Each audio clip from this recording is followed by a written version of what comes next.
Welcome to our video on a fascinating approach to measuring societal well-being. Bhutan's Gross National Happiness, or GNH.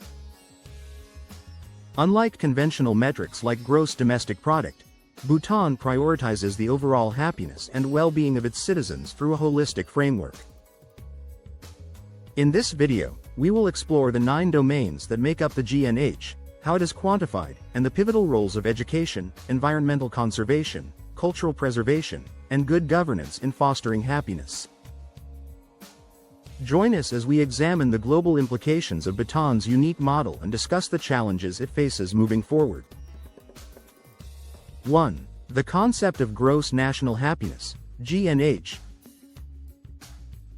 In a world obsessed with numbers and economic rankings, Bhutan has courageously chosen a different path by measuring its success through gross national happiness, GNH, rather than GDP. This revolutionary idea was first introduced by the 4th king of Bhutan, Jigme Singye Wangchuck, in the 1970s, and it has become the heartbeat of the nation ever since. GNH seeks to capture the full spectrum of human well-being, going beyond just income and wealth. The model stands on 4 powerful pillars: sustainable development, cultural preservation, environmental conservation, and good governance.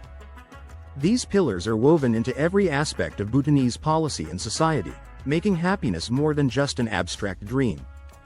Even today, Bhutan remains steadfast in its commitment to GNH, reminding the world that true progress is measured not just in dollars, but in smiles, peace, and fulfillment. 2. The 9 domains of GNH. To ensure happiness is not left to chance, Bhutan has broken GNH down into 9 precise domains. These include psychological well-being, health, education, time use, cultural diversity and resilience, good governance, community vitality, ecological diversity and resilience, and living standards. Every domain is carefully measured, giving a multi-dimensional portrait of what it means to live a good life in Bhutan.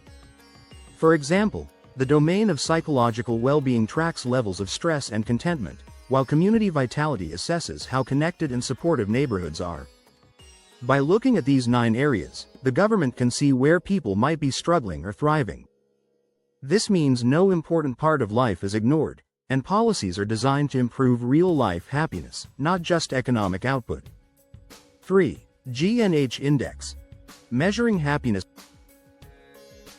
Bhutan uses the GNH Index to transform the idea of happiness into actionable data. In 2024, the latest GNH Index showed that 80% of Bhutanese people reported being happy or deeply satisfied, a jump from previous years. The index is built from nationwide surveys that ask about everything from life satisfaction to relationships and the cleanliness of the environment. Each answer is carefully analyzed, creating a happiness score that guides national policy. The government uses these results to spot areas that need attention, like mental health or environmental quality, and then channels resources there. This makes Bhutan one of the few nations where public policy is directly shaped by how happy people feel, rather than just how much money they make. 4. The role of education in GNH. Education is a key force driving happiness in Bhutan. The country has prioritized access to quality education for all, and in 2024, the literacy rate soared to an impressive 98%. Schools in Bhutan are not just places for academic growth, but also for learning about values, culture, and the environment. GNH principles are woven into the curriculum, encouraging students to think about well-being, responsibility, and compassion. Environmental studies, community service, and lessons on Bhutanese heritage are standard, helping young people connect with their roots and the world around them. This approach produces citizens who are not just knowledgeable, but also mindful and caring, traits that are crucial for a truly happy society. 5. Environmental conservation and GNH. Bhutan's commitment to the environment is legendary, and it is a central pillar of GNH. As of 2024, the country remains carbon negative, meaning it absorbs more carbon dioxide than it releases. Over 70% of Bhutan's land is covered in forests, and the government has enacted strict policies to protect this precious resource. Renewable energy, mainly hydropower, supplies the bulk of the nation's electricity, and reforestation programs continue to thrive. Bhutanese people are taught from an early age to respect nature, and environmental issues are discussed openly and seriously in schools and communities. This strong environmental ethic not only preserves natural beauty for future generations, but also enhances the mental and physical health of today's citizens. 6. Cultural preservation and GNH. Bhutan sees its culture as a vital source of happiness. The government actively supports traditional music, dance, art, and religious festivals, and in 2024, the country celebrated the 25th anniversary of its National Day with vibrant displays of cultural pride. Investing in culture helps keep communities strong and gives people a sense of belonging and identity. Bhutanese dress codes, architecture, and language are protected by law, and schools teach the importance of heritage from a young age.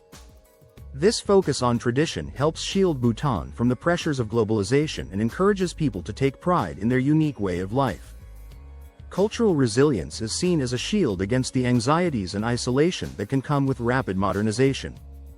7. Good governance and happiness. Transparent and accountable government is another pillar of Bhutan's happiness strategy. The leadership encourages citizens to participate in decision-making through community forums and public consultations.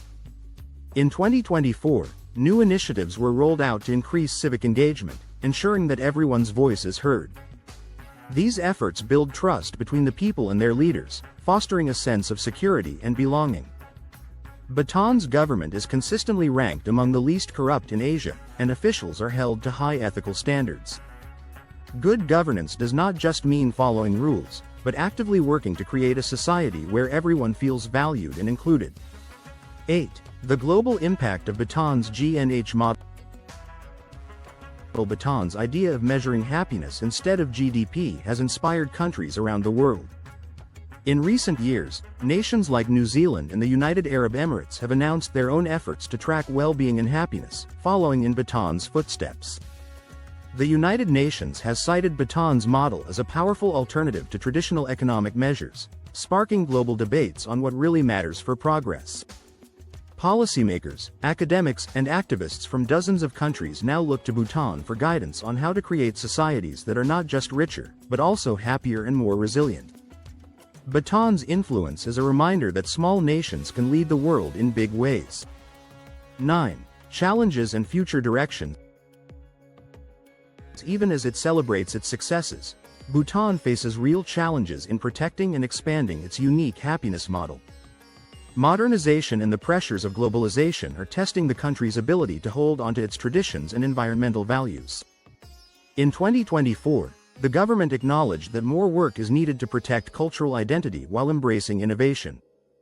New initiatives are being launched to encourage sustainable tourism and promote responsible consumption, balancing progress with preservation.